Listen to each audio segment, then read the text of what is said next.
تو ایک ایسا دن آنے والا ہے جس دن کے اندر اعمال کا حساب ہوگا اور ایک ایک عمل ترازو پہ تولا جائے گا. تو یہاں مالک یوم الدین کہہ کے روز جزا کا مالک بھی وہی رب ہے یہ کہہ کر کے جو ہے وہ اللہ تعالیٰ جل شانہ نے جو ہے وہ اپنی حاکمیت کا اعلان کیا اور غافل انسان کو تنبیہ دی تو ترغیب کے ساتھ ترہیب بھی آ گئی. اور یہ قرآن مجید کا اسلوب ہے اور پورے قرآن مجید کے اندر آپ کو یہ منظر نامے ملیں گے. جہاں جنت کا ذکر پھیلا ہے تو جہنم پہ بھڑکتے شعلوں کا تذکرہ بھی آتا ہے. تو تاکہ جو ہے وہ بندہ ایمان چکے ان دونوں چیزوں کے درمیان بین الخوف والرجا خوف اور امید کی درمیانی کیفیت کے درمیان ایمان ہے. فضل دی آس ہے مینوں تے نالے ڈر بھی آندا ہے یعنی دونوں کے درمیان ایمان ہے. حضرت شیخ عبدالحق محدث دہلوی علیہ رحمہ حضرت عمر رضی اللہ تعالیٰ عنہ سے نقل کرتے ہیں وہ فرماتے ہیں کہ میری امید کا عالم یہ ہے کہ مجھے اگر پتہ چلے کہ سارے لوگ جہنم میں جائیں گے ایک شخص جنتی ہے تو میں اللہ کی رحمتوں سے امید رکھتا ہوں کہ وہ ایک میں ہو جاؤں. اور مجھے اگر یہ خبر پہنچے کہ سارے جنت میں جائیں گے ایک جہنمی ہے تو مجھے ڈر لگتا ہے کہیں وہ ایک میں نہ ہو جاؤں. تو امید ہو تو اس لیول کی اور جو ہے وہ خوف ہو تو اس کیفیت خوف میں مومن. تو ایمان خوف اور امید کی درمیانی کیفیت کے درمیان ہے.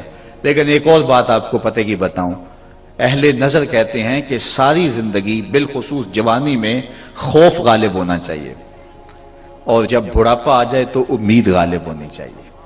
جب عمل کرنے کی سکت ہے اس وقت غلبہ خوف کا ہو تاکہ سحری کے وقت اٹھ پہ مصلی پہ آ جائے اور جب بڑھاپا ہو جائے اعضاء مدمحل ہو جائیں اور کچھ جو ہے وہ کرنے کی سکت باقی نہ رہے پھر امید کا غلبہ آئے. اسی لیے جب کسی پر سکرات موت طاری ہو تو جو آداب ہیں اس کے سامنے بات کرنے کے ان میں سے ایک یہ ہے کہ اس کی نیکیاں اس کو یاد دلائی جائیں.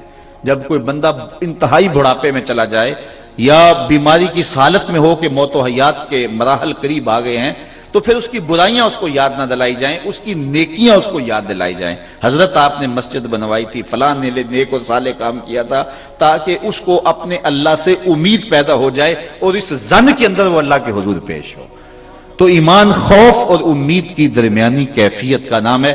تو یہاں ذکر کیا گیا اس کی صفت رحمت کا اور صفت رحمان کا تو ساتھ کہا گیا وہ جو رحیم اور رحمان ہے وہ جزا کے دن کا مالک بھی ہے اس لیے کہیں غفلت کی زندگی نہ گزارنا.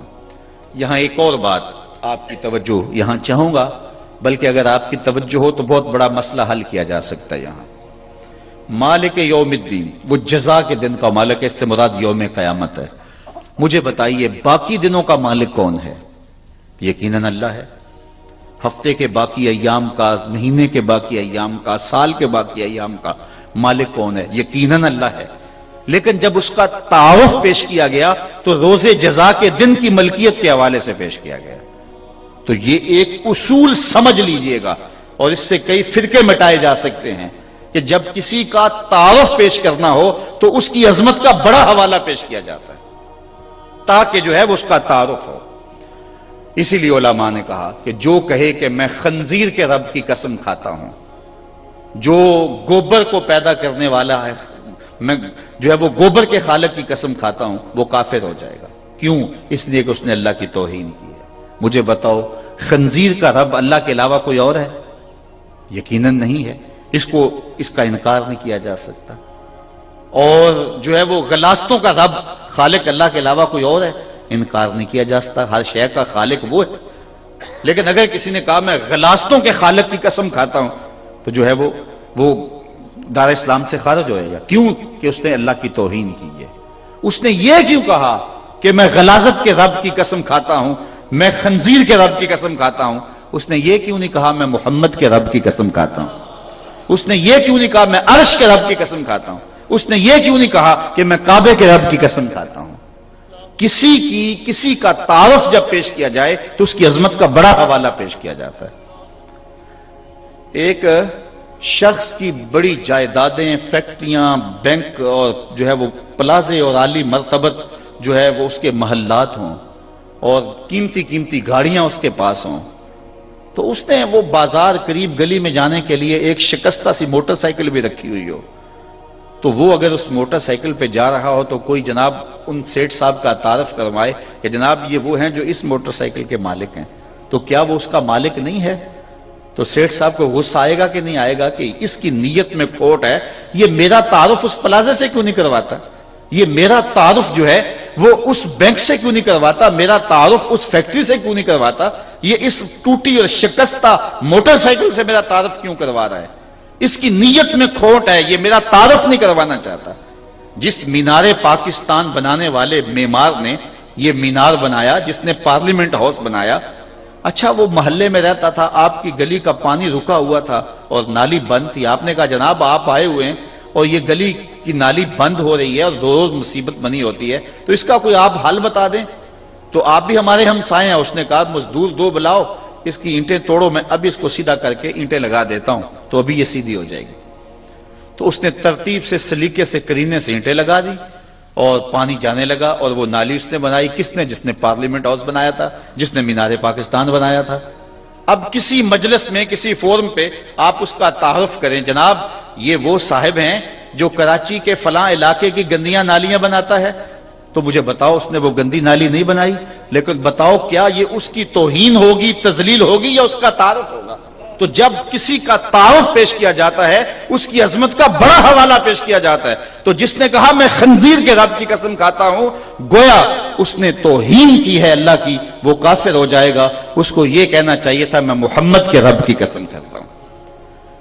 بالکل اسی کو یوں سمجھ لے، اس بات میں کوئی شک نہیں کہ رسول اللہ بشر ہیں، لیکن جس نے حضور کا تعارف بشریت کے حوالے سے کروایا اس کی نیت کا کھوٹ سمجھ میں آتا ہے۔ اور میاں بشر تو گلیوں میں دھلتے پھرتے ہیں، حضور کا تعارف کروانا ہے تو امام الانبیاء کی اذیت سے کروانا چاہیے تھا، حضور کا تعارف کروانا ہے تو ختم المرسلین کے حوالے سے کروانا چاہیے تھا۔ حضرت صاحبزادہ سید فیض الحسن شاہ رحمۃ اللہ تعالی علیہ کا یہاں ایک امام جملہ مجھے یاد آیا، وہ فرمایا کرتے تھے کہ تم نے حلیمہ کی بکریوں کے پیچھے پیچھے دیکھا ہے، سدرہ پر جبریل کے آگے آگے نہیں دیکھا۔ اور اقبال کہتا تو نے یوسف کو کنویں میں دیکھا تو کیا دیکھا، ارے ناداں جو مطلق تھا مقید کر دیا تو نے، تو ابھی تک کنویں میں دیکھ رہا ہے، وہ مصر کے تخت کا مالک بھی بنا ہوا ہے۔ تو کسی کا جب کوئی تعارف کروا رہا ہوتا ہے اس سے پتہ چل جاتا ہے اس کی نیت کہاں کھڑی ہے اور یہ کیا تعارف کروانا چاہ رہا ہے۔ تو اللہ کا جب تعارف کروایا گیا، باقی دنوں کا مالک بھی وہی تھا، لیکن مالک یوم الدین۔ تو بشریت کے حوالے سے تعارف جب حضور علیہ السلام کا کروایا جائے گا تو سمجھنے والے سمجھ جائیں گے یہ کہاں کھڑا ہے۔ میاں جب حضور علیہ السلام کا تعارف کروانا ہے تو شمس الضحیٰ کہہ کے کرواؤ، بدر الدجا کہہ کے کرواؤ، امام المرسلین کہہ کے کرواؤ۔ تو حضور کا تعارف جب ان حوالوں سے جو ہے وہ کروایا جائے گا تو رسول اللہ بھی خوش ہو جائیں گے اور خالق مصطفیٰ بھی خوش ہو جائے گا۔ مالک یوم الدین، وہ جزا کے دن کا مالک ہے، اس کی یہ شان ہے۔